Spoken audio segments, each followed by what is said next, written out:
Bienvenidos, amables oyentes, a su programa Diálogo Bíblico junto al pastor Horacio Rodríguez, que les habla. Le damos una cariñosa bienvenida. Les saludo cariñosamente, deseando que el Señor les bendiga. Durante esta semana hemos conversado Jesús en Jerusalén, los hechos que puntualmente comenta Lucas, que dedicó mucho de sus escritos a comentar esta semana final de Jesús, porque a él le interesó dejar claro para nosotros lo que significó esto y puntualmente lo que significaba Jerusalén para Jesús.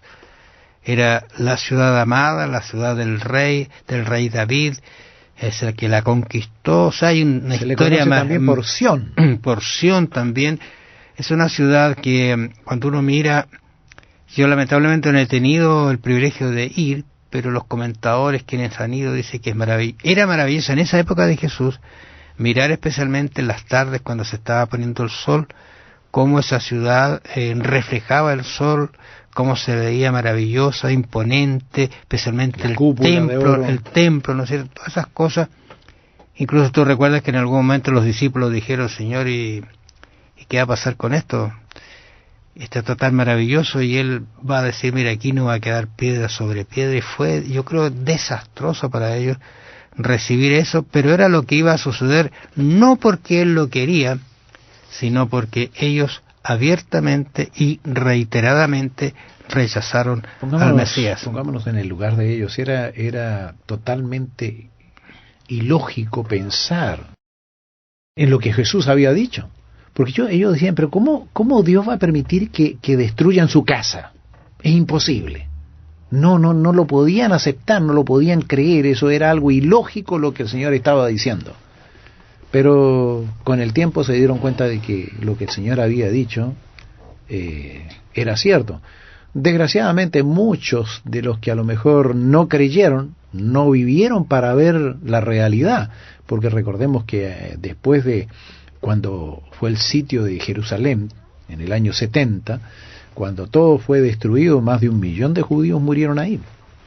Sí, fue desastroso, pero interesante porque Dios siempre tuvo misericordia, la miró con mucho cariño. Lo que hacía, lo que hizo, el caminar por ella, era para llevarlos al arrepentimiento, al cambio. Incluso en su profecía él menciona: cuando veáis, dice, la ciudad sitiada, sitiada, ¿no es cierto?, tener cuidado.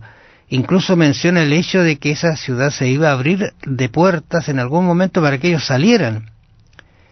Incluso tú recuerdas que la historia dice que en algún momento se retiraron las fuerzas, que lo saben por qué. Y se retiraron sin razón aparente. Dios lo había dicho. Claro, bueno, ahí salgan, arranquen. Y fíjate lo interesante del caso, que se dice que los judíos salieron persiguiendo a los romanos. Creyeron que ellos ya tenían la victoria. Y ese momento fue el que aprovecharon aquellos que habían escuchado la palabra del Señor Jesús y le creyeron.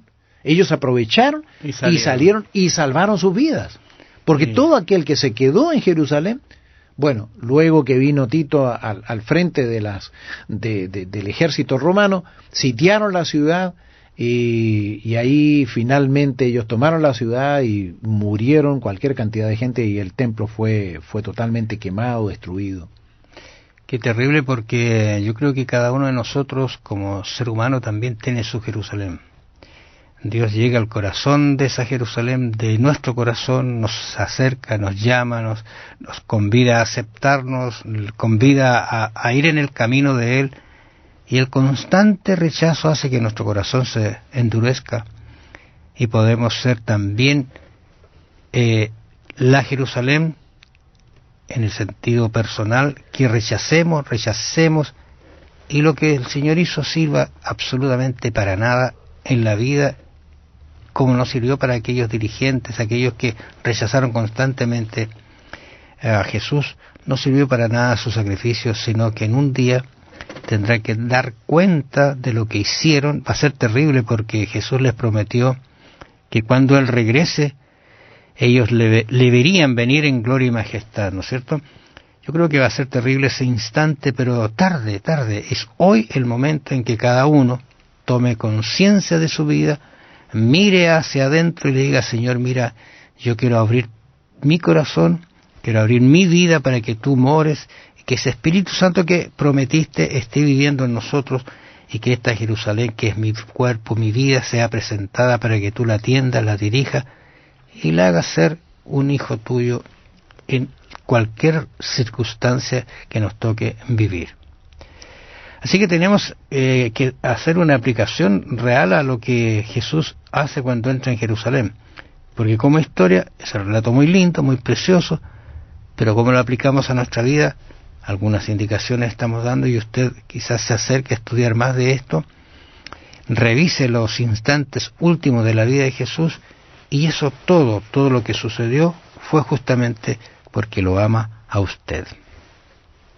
Bueno, tenemos que decir de que recordando lo que ocurrió allí en Jerusalén, recuerda cuando Jesús fue llevado al templo.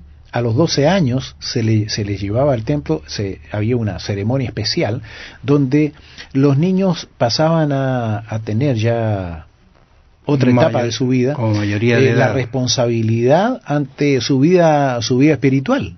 Los padres ya dejaban de tener esa responsabilidad, pasaba a ser responsabilidad del niño. Y él fue llevado allí, él estuvo conversando con los doctores de la ley y sorprendiéndoles con sus respuestas, con lo que él conocía de las Escrituras. Entonces ellos quedaron sorprendidos por lo que ese niño decía. Recordamos también en relación con el templo, recordamos cuando el tentador lo llevó al pináculo del templo y le dijo que se lanzara abajo. Bueno, todo esto está relacionado con Jerusalén y con el templo, y nosotros vemos cómo el Señor en todo momento tuvo una relación con su Padre Celestial, en todo momento tuvo palabras de vida eterna en sus labios, y cómo salió de todas estas trampas que incluso le tendió el enemigo en forma personal. Él salió siempre airoso, y Él quiere que nosotros también podamos vencer, así como Él venció, pero usando los mismos métodos que Él utilizó. Bueno, estas escenas no están solamente para que las comentemos, las miremos y veamos qué triste condición de la gente que rechazó a Jesús. Ojalá no seamos nosotros los que estemos haciendo lo mismo que esas personas en ese momento. Pero pensando en esta idea que tú mencionas de esta Jerusalén, de la entrada de Jesús, yo creo que Jesús limpió el templo porque necesita que hoy día también nosotros, nuestro templo, que es nuestro cuerpo, sea limpiado. El templo que donde quiere morar el Espíritu Santo, donde quiere actuar por nosotros, hacernos mirar la vida diferente y especialmente prepararnos ante tanto acontecimiento que está sucediendo en el mundo y que está dando muestra de que Jesús viene pronto. Cuando estas escenas comiencen a pasar, decía Jesús, habrá terremotos, pestilencia, hambre, dice. Él decía, todavía no es el tiempo, pero cuando esto comience a pasar y sea más frecuente, por favor levanten nuestras vistas, preparémonos para encontrarnos con nuestro Padre Celestial. Gracias por su atención. Los invitamos para que usted también revise www.escuelasabatica.cl, donde encontrará material adicional para seguir enriqueciendo su vida espiritual y conociendo más del Señor. Nos encontramos entonces en el resumen. Gracias. Será hasta el resumen. Que el Señor le bendiga.